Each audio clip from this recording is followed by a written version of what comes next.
All right, the average value of a function.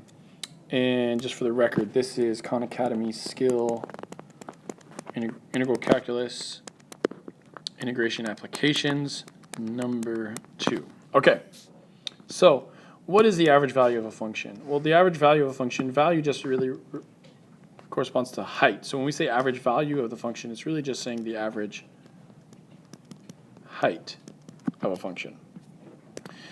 So let's take a look at this graph to kind of explain it. Remember, we can find the area underneath a curve by using the integral, or the antiderivative, or the definite integral of that curve.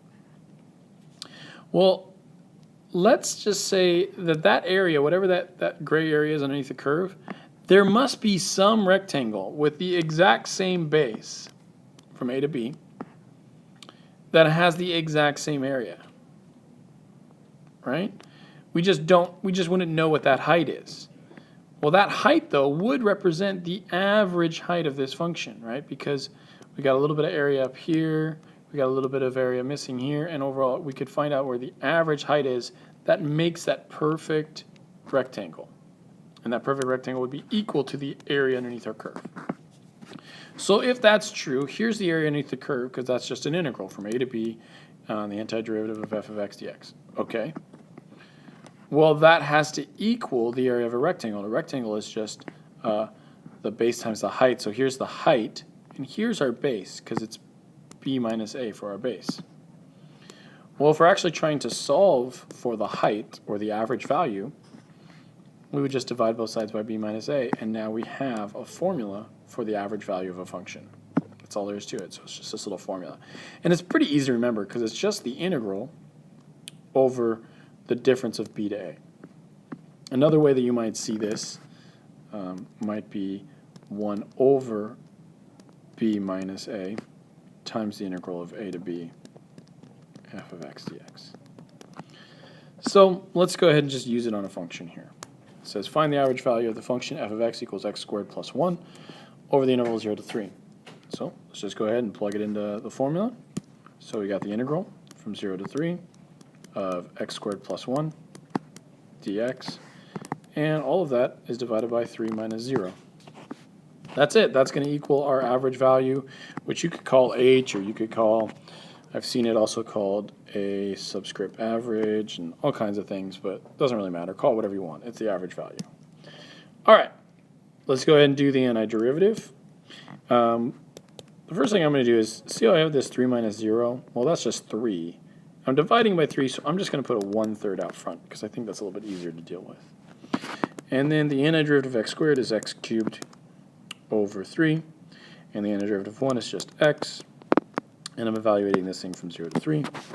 So let's go ahead and do 1/3 times 3 cubed over 3 plus 3 minus 0 cubed over 3, and then minus 0.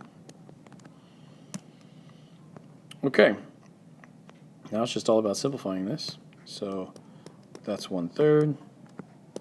3 cubed is 27, but the way I like to think of it is this is 3 cubed over 3 to the 1, so that means it's 3 squared, which is 9, plus 3, and these things are just 0.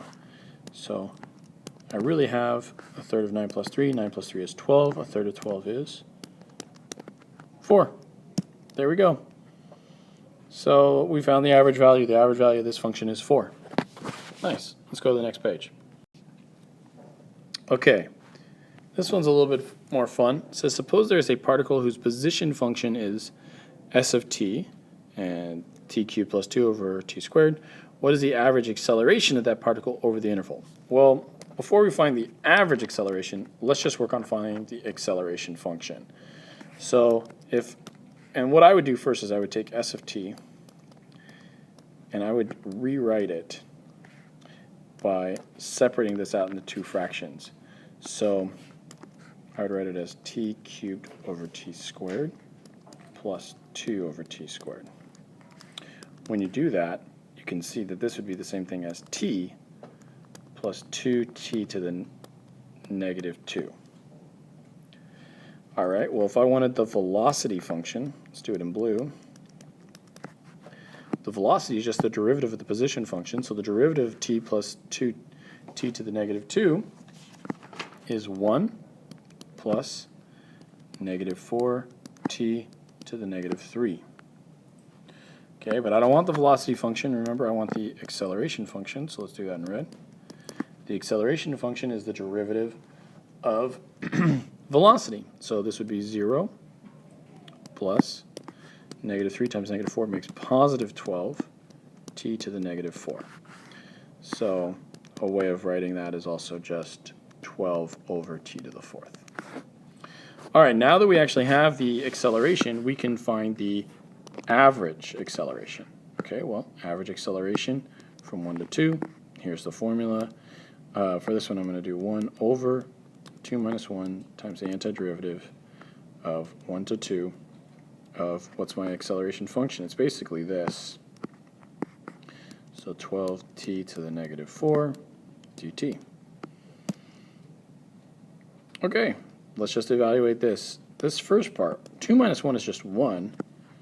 1 over 1 is just 1, so I really don't even have to worry about that. It's just a coefficient of 1. And what's the antiderivative of 12t to the negative 4? Well, add 1 to the exponent. You get t to the negative 3.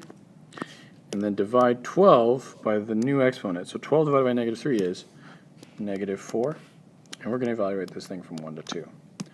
Notice that the antiderivative is very similar to what we had for the velocity function. We just don't need this constant of 1. Because this is the only part that changes, so we don't really care about this 1. Okay, now we're ready to evaluate. So this is like saying negative 4 over t cubed from 1 to 2, which is like saying negative 4 over 2 cubed minus negative 4 over 1 cubed. And we can just simplify. This is negative 4 over 8, and the double negative turns into plus, and 4 over 1 cubed is just 4. So really this is just 1/2. So 4 minus 1/2 is 3.5, or 7/2. All right, so we found the average value of the acceleration of that particle.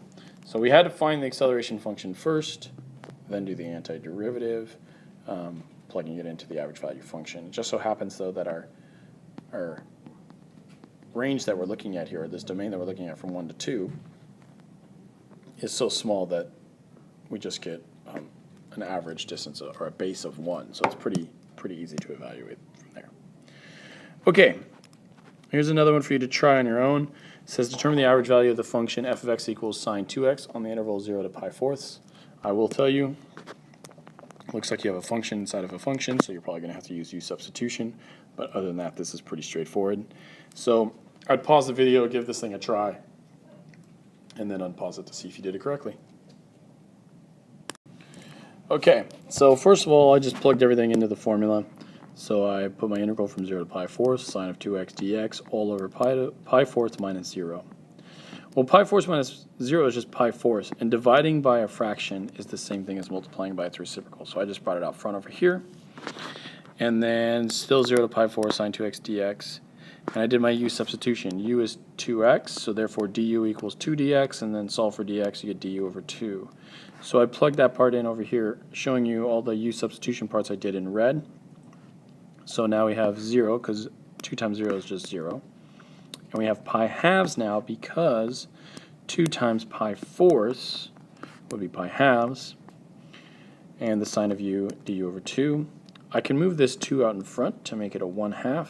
And then I went ahead and did the antiderivative of sine u, which is negative cosine u. And we're doing that from 0 to pi halves. And then from there, it's just use the fundamental theory of calculus to find out that what's inside this parentheses is really just equal to 1. And 1 times 2 over pi is just 2 over pi. So that should be your answer. I'll zoom in here just in case you can't see it. You should end up with just 2 over pi. And that was the average value of that function. All right, see you guys on the next video.